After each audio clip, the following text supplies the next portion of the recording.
What is up, Sooner Nation? I'm Casey Mallon. You are now in a Sooner state of mind. This is your new home for everything OU football. Make sure you subscribe to Sooner State of Mind on Apple Podcasts and Spotify. Like and share. Tell a friend, man. You're totally welcome to share all this content everywhere. Please do so. Also, you can go to believe.com, BLEAV.com.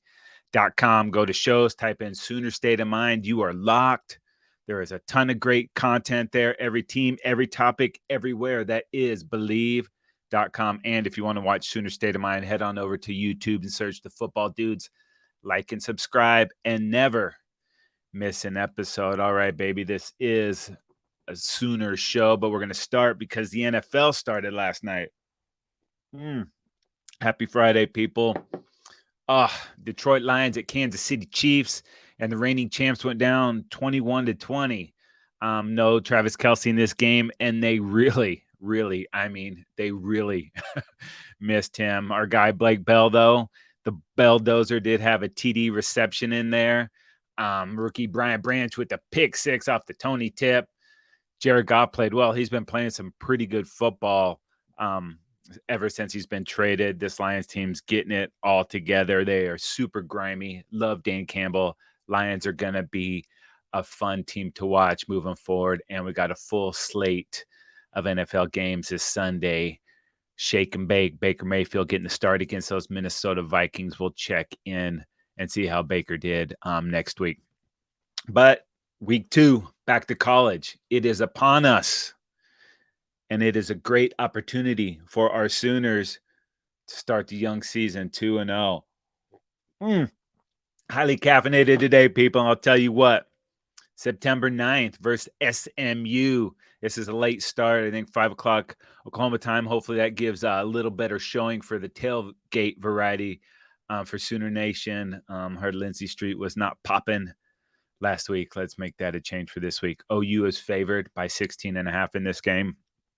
Replacement series for the home and away versus Georgia starting next year will be our conference foes. So we had to replace those games. SMU gets in, and OU and SMU have played 7 times. OU with the 5-1-1 record. They haven't played since 95, a 24-10 win for the Sooners. And SMU is actually a zombie program back from the dead. They received the death penalty way back in 1987 for repeated recruiting violations. How times have changed, right? Money is everywhere now. Anyways, the death penalty only lasted a couple years, and now they are fully resurrected. Not only that, they're back in the big time with a pending move to the ACC. This is big news. They're coming in with Cal and Stanford. The specifics on the membership, a little fuzzy. It's rumored SMU will forego taking any money from the ACC's current TV deal for up to 9 years. No money, no honey, but it beats being left behind.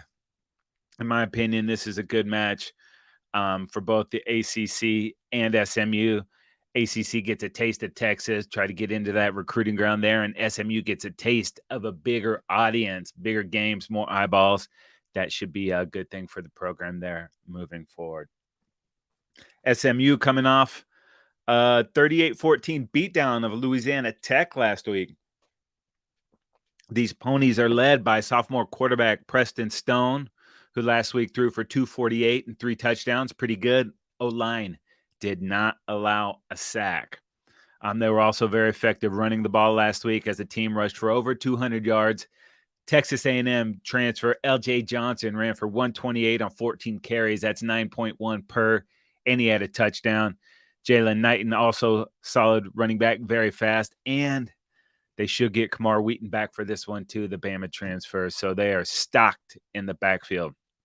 All kinds of Sooner ties with this SMU program. Jordan Hudson, a former Sooner recruit, he had 2 for 72 and a TD receiving last week. Head coach Rhett Lashley returned to SMU after spending 2 years at Miami as their OC and quarterbacks coach. Up-tempo style offense. Shouldn't catch the Sooners by surprise, but they can make things pretty interesting there. Switch it over to the defensive side for SMU. They were good. They held Louisiana Tech scoreless in the first half. Only gave up 28 rushing yards total, not in half. total game. Corey Roberson, former OU defensive tackle, had the dream last week, baby. The tip pass, the interception, and the touchdown. That is the stuff lineman dreams are made of. And Roberson got it there. He was recruited to OU by another former Sooner, SMU defensive line coach Calvin Thibodeau. Tibbs also played for BV back in the day. Very solid things going on with SMU. That defense had 6 sacks and 11 tackles for losses last week. Linebacker Jaquandis Burns, he was solid. Elijah Chapman, the D tackle, he's on the Outland Trophy watch list. How about Alexander Kilgore? Is that a linebacker name or what? Kilgore. He had 2 sacks last week. Flip it back over to offense or tight ends, did a lot of damage as well. 6 receptions, 2 touchdowns. There's a lot of good talent on this SMU team, and they're very well coached. So this is not going to be a walk in the park for the Sooners. That being said, they should not be able to hang with OU, but it would be nice to see the Sooners get tested a little bit, not too much, but be in more of a game than they were last week against Arkansas State. But hopefully the Sooners can snuff them out. And this is a great opportunity for OU to take these non-conference games and get a lot of players on the field, find out which guys are going to move into positions long-term and get some experience for some of the younger guys. Speaking to that, last week, 6 running backs touched the ball, 11 receivers played in this game, and 39 first-year players saw action last week. That's great. That's what we want. Get these young guys involved, get everybody on the same page, see how some of the dynamics work. And I think that's going to go a long way for these Sooners moving into conference play. Start with the offense last week. I love the way Dylan Gabriel played. He looked sharp. He was accurate. Total command of the offense. Only had to play a half. And then what DG is doing also rubbed off on Jackson Arnold. He was great on the day. Perfect, if you will. 11 for 11. So I like what we got at the quarterback position there. Very solid. DG's in full command, and Jackson Arnold seems to be taking every step to get right there when his time is called. Lebby wanted this offense to get faster. And guess what? What Lebby wants, Lebby gets, baby. We saw that right off the bat last week with him going over the top to Andrel Anthony. He was 3 for 66, and he could have actually had a couple more catches. If anything, if there was something to look at negative about Dylan Gabriel last week, underthrew a couple of those deep balls. Maybe he's adjusting to the speed, but Anthony was able to get PI calls on both of those. So it was okay on the underthrows. But if he can get that out there a little bit further, that is going to be big time for these Sooners. Nick Anderson, man, big and fast too. He had 2 for 68. And I think my favorite performance was Jaden Gibson last week, just to see him have some success after drops had haunted him early on, even in the spring game. He wanted to make good for that, and he did that last week, 2 for 54 and a touchdown. 5 receivers last week for the Sooners, all averaged at least 20 yards a reception last week. That's what we want to see, baby. It's not just one guy. It's not 2. 5 had the huge average. So if we can keep that going, it's just going to open up things for the offense and that running game. Might not have Drake Stoops this week. That means more action for Gavin Freeman. And Stoops said he wanted to get into the game back in last week, but they didn't really need him. You know what? I would rather see this guy sit a couple games rather than rush him back. I know he's a huge part of the offense, but he can take his time. Shouldn't need him this week. Hopefully get him ready for conference play. Like I said, Gavin Freeman would love to have a bigger role and just get him more reps anyway. So I think overall that's a good thing regardless what happens with Stoops, but let's go ahead and just sit him for another week. Mentioned how sharp Gabriel was. Farouk had a drop last week in the end zone. Not a huge deal, but that's the type of stuff that haunted us last year. You know, should be a touchdown, then it's a drop. And on the next play, there was a personal foul. So now instead of a touchdown, we were looking at 2nd and 22.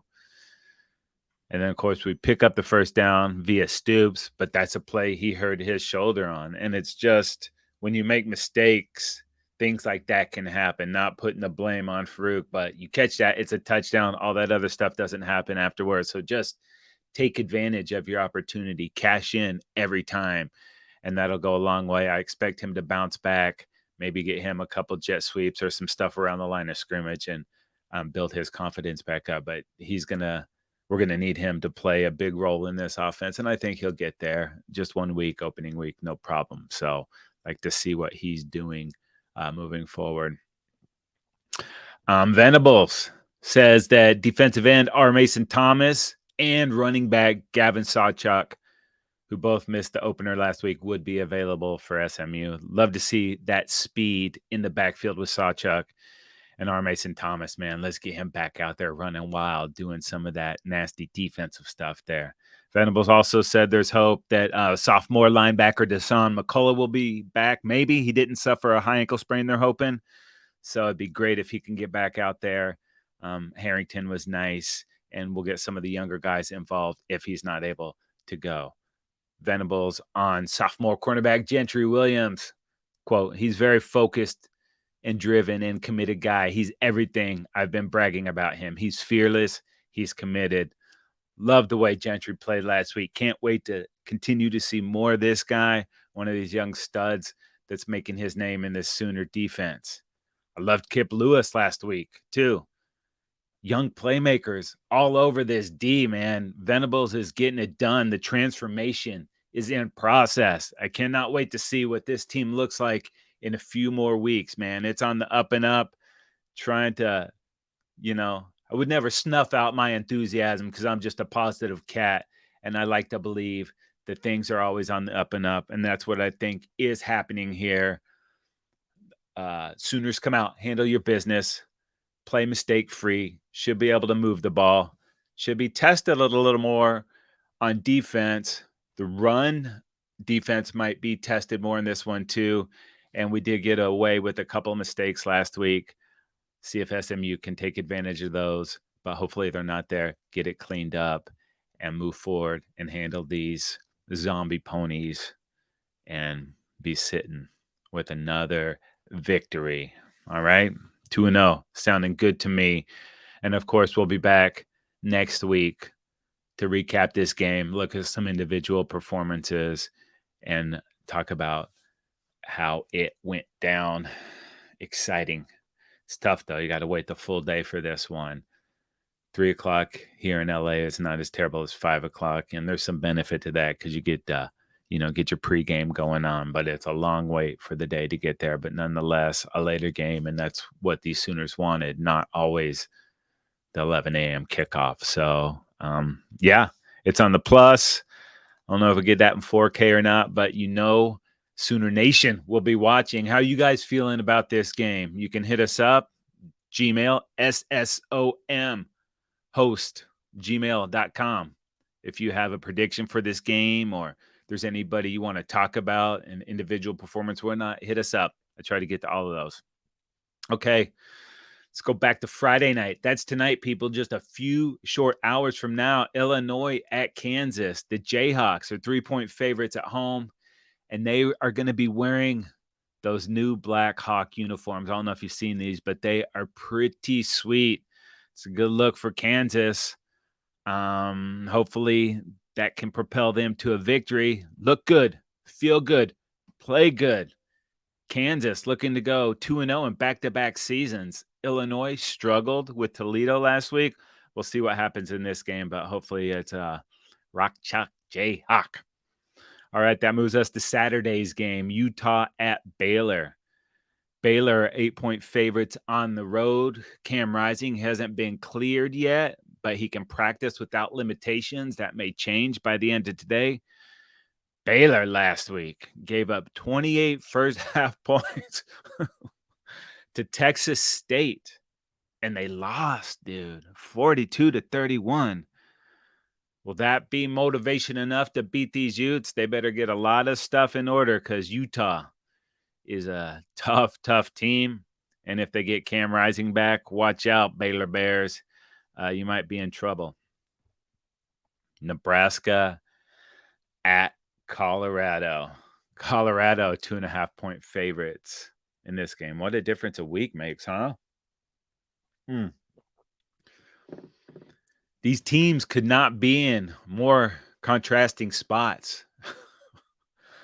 I shouldn't laugh, but Nebraska, just a brutal loss last week. I mean, you talk about snatching defeat from the jaws of victory. The fumble late when they're putting that game away, and then the interception on the closing drive. Just brutal, man. Feel sorry for these Huskers. And then you flip it over to Prime and these Buffs. They could not be riding higher going in on a national stage, beating TCU in Fort Worth. Shedeur Sanders, 500 yards. Prime backing up all that bravado, man. You got to love it. This is an interesting game, and it's in Colorado. It is going to be an absolute madhouse there. It's going to be a huge party. They hope to release 20 years of pent-up frustration. If the Buffs handle their business at home on Saturday, can you imagine the level of hype that's going to be surrounding this program? Prime time, prime. Yeah.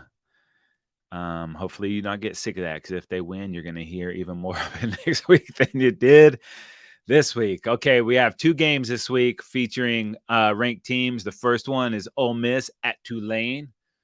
Ole Miss, 7-point favorites on the road. And 2 great performances from quarterbacks last week. Jackson Dart and Michael Pratt, both very sharp last week. Can this green wave keep riding that wave from the epic comeback in the Cotton Bowl last year over USC? They were down double digits late in that game, came back to stun the Trojans, left them for dead on the field there at Jarrah World. No Tajay Spears in this one, but this is going to be a great test for Tulane. It is going to be rocking there. And like I said, Jackson Dart last week, 4 touchdowns. Wow, very good game. All right, up next, we got App State at UNC. Tar Heels favored by 19. And last year, I don't know if you remember this game, App State scored 40 fourth quarter points. Not 40 points in the game, 40 fourth quarter points, and came up just short, 63-61. What a game that was. The over for this game this year is 58. So both teams covered that last year. We'll see what happens on Saturday. Woo! And I am more stoked for the OU SMU game because I'm a sicko like that. But there is another game out there that I am completely stoked for. You guys have any ideas to what that may be? I'm sure you do. Number 11, Texas. At number 4, Alabama. Bama, 7-point favorites in this one. And all you heard last year from Texas, oh, we had to beat Bama with yours. We beat Bama with yours. Well, they get their shot this year. We're going to find out if they can beat Bama with yours. And this one had me thinking, who to root for in this game. You know, part of me thinks, oh, if Texas wins, that sets up the chance for both OU and Texas to be undefeated when they do battle in a few weeks. And then we get that first win over Texas, put that loss on their season. And that would be pretty good.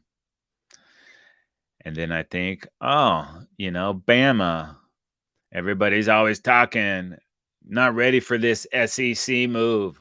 Bama's on another level, and they have been in the past, and it's a great program. And I'm not taking anything away from them. That is a good team there. But can I root for them? And then it brought me back to Texas fan. How insufferable would they be getting this dub over Bama? I mean, it's hard to listen to them as is. They get this win in Tuscaloosa. It's bad news. And I just can't wrap my head around wanting Texas to win. I never root for them. So I'm not going to start now. So it's not as far as going with Roll Tide. And I would laugh if Bama loses, but I just cannot root for Texas. So let's go Crimson. And then I also think starting next year, this is just a conference game. There's going to be so many conference games next year of this magnitude. What a great move for OU and Texas. OU host Bama next year. Going to see games like this on the slate moving forward. It is going to be so freaking sweet. I cannot wait. But we still have a season to get through, but wow, that is going to be a good game. Up next, UCLA at San Diego State. The Bruins are 14-point favorites. And I don't know if you saw Dante Moore play last week. I know it's hard for some of you guys to stay up late, have the extra cup of coffee, and just do it because Dante Moore, man, he is exciting. He came off the bench last week, the freshman, to throw 2 touchdowns. Chip Kelly hasn't said who's going to start this game yet. Garber started last week and had a good opening drive, but then it kind of went south. He had 2 costly interceptions, and you just cannot deny the buzz that Dante Moore brings. Man, this guy is exciting and fun to watch. I think he'll go ahead and get the start. Yeah, it's exciting. Lots of good quarterback play in the Pac-12, as we talked about last week. If you missed that show, go back. We hit a bunch on the quarterbacks in the Pac-12. Speaking of Pac-12, Stanford at USC, the Trojans favored by 29.5, and this game is on Fox, so LA people will get to see it. So the only question in this one, how many touchdowns for Caleb? The guy has been outstanding, rock star, best player in college football so far this year. 4, 5, 6, depends. If that defense can do anything, then Caleb's going to have a short day. If not, maybe he plays into the second half. Don't know. But yeah, he'll have multiple touchdowns.